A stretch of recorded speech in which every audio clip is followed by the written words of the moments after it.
Saya atas nama Yulvin, saya tidak akan ambil atau saya tidak akan terima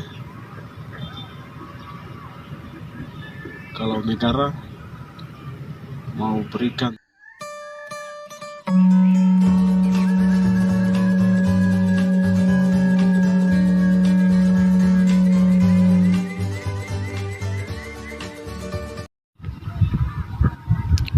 Selamat siang untuk rakyat Papua dan juga negara Indonesia. Kita menghimbau kepada negara Indonesia, yang terutama kepada Presiden Joko Widodo. Kami sudah mengirim pesan berupa surat kepada negara Indonesia melalui DPRD Provinsi Papua yang sudah antar kepada Menteri Perhubungan di Jakarta. Ya, saya atas nama Yulvin, saya tidak akan ambil atau saya tidak akan terima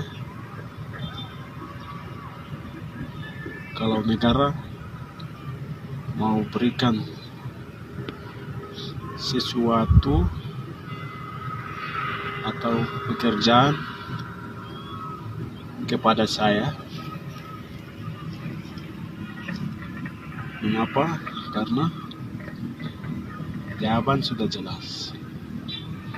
Sejak tahun 2018 saya dihadang, saya dilarang untuk tidak boleh terbang di negara Indonesia. Itu waktu saya dari Singapura masuk ke negara Indonesia melalui Bandara Soekarno Hatta. Ya, mengapa sampai negara tidak bisa menjamin orang Papua? Padahal orang Papua punya hak untuk bekerja, menjamin kehidupan hasil pekerjaan, bukan juga keberhasilan saya sebagai hasil dari rakyat, bukan dari hasil negara, tidak, hasil otsus, tidak.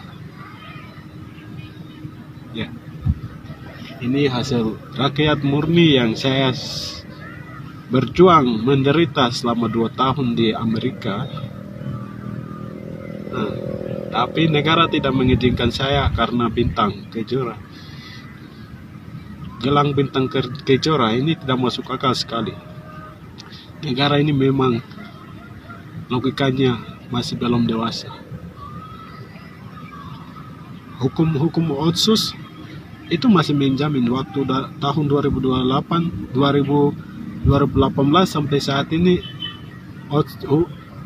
Pasal otsus masih menjamin, pasal-pasal otsus masih menjamin bahwa orang Papua bisa memakai gelang bermotif bintang kejora, atau orang Papua bebas mengibarkan bendera bintang kejora.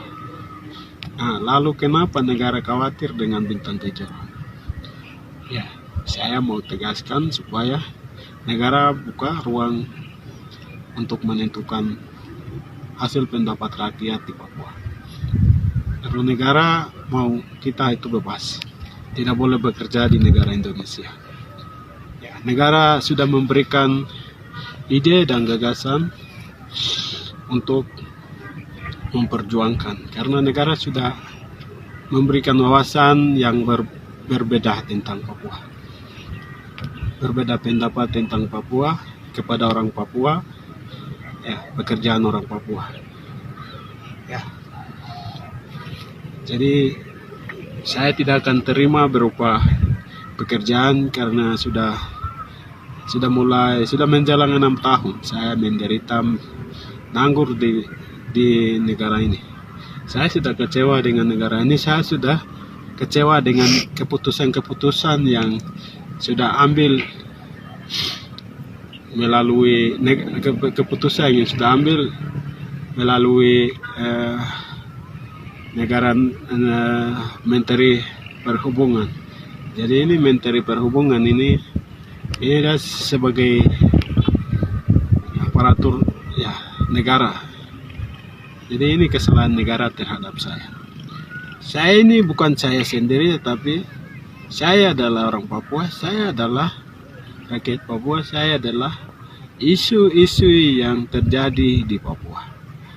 Walaupun negara melalui TNI Polri menyiksa masyarakat, itu menyiksa saya. Ya, orang lain atau di bagian gunung-gunung mengibarkan bendera bintang kejora, itu juga termasuk identitas saya. Saya harus bersuara, saya harus bergerak, saya harus meminta hak orang Papua kepada Jakarta.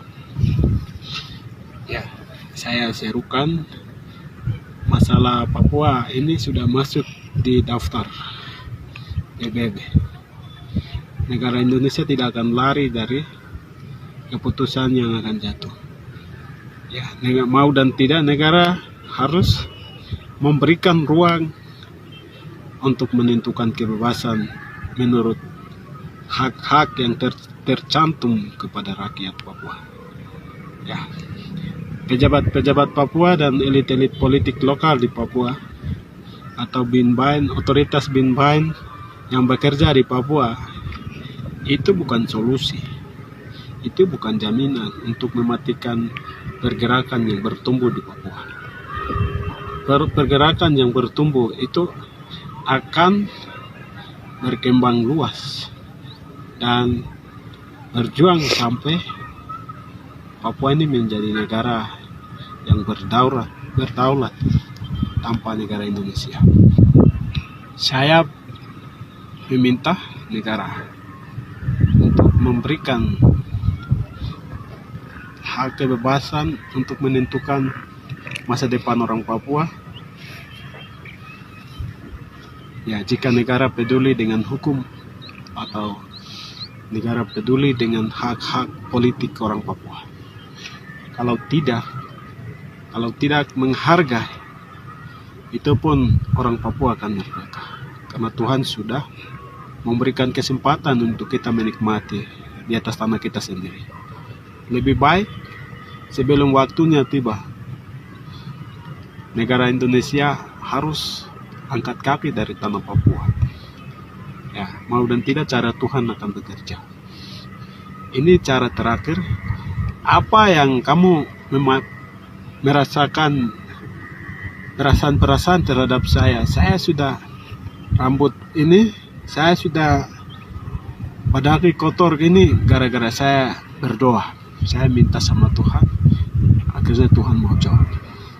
Negara Indonesia, Jokowi tidak berkuasa, tidak melebihi Tuhan. Tuhan akan turunkan kuasa untuk menghukum, menghancurkan kuasa-kuasa kegelapan yang keluar dari Jakarta kepada orang Papua. Sekian, saya pasti merdeka, ya saya akan merdeka. Semua gerakan-gerakan yang ada di Papua maupun di luar Papua, ya harus bersatu, karena Tuhan sudah satukan pergerakan ini menurut rencana Tuhan. Semua orang jaga kekudusan, semua orang harus berdoa, berpuasa, semua orang menerima kuasa Roh Kudus Tuhan Yesus Allah sebagai penuntun kehidupan dari saat ini sampai kita memasuki Papua menurut kuasa Tuhan. Ya, ini saya salah satunya yang sudah dapat pesan Tuhan, amanat yang Tuhan berikan untuk kerjakan di tanah Papua. Bukan kita saja, tetapi seluruh bangsa akan datang. Tetapi kita menyediakan tempat menurut kekudusan, jaga kekudusan, takut akan Tuhan, melakukan pekerjaan pelayanan Tuhan di tanah Papua. Kita harus bersatu, jangan ego agama, ego jabatan, ego organisasi itu buang. Kita bersatu, kita percaya diri, kita menyerahkan hidup kita untuk Tuhan yang atur masa depan dan kehidupan kita orang Papua. Ini pesan saya kepada seluruh orang Papua. Ya, sebelum Tuhan bertindak, kita harus melepaskan segala sesuatu yang menjadi penghambatan dalam hidup kita, dalam pribadi kita, ya, di antara kita dengan Tuhan. Terima kasih. Ini dari saya bersuara daripada kepada segala suku bangsa, kepada negara Indonesia, kepada warga orang Papua untuk tahu soal ini. Mengapa saya ada di Paniai, mengapa saya bersuara, mengapa saya lepaskan pekerjaan saya. Itu karena ada pekerjaan besar di balik pekerjaan-pekerjaan yang kita berjuang. Yang ini sementara, tapi pekerjaan besar yang kekal ini yang kita kerjakan sekarang. Jadi kita semua tunduk kepada Tuhan, takut kepada Tuhan. Kuasa Tuhan akan menyatakan, membebaskan kita, menyelesaikan persoalan menuju penggenapan rencana Tuhan. Terima kasih. Tuhan berkati. Amin.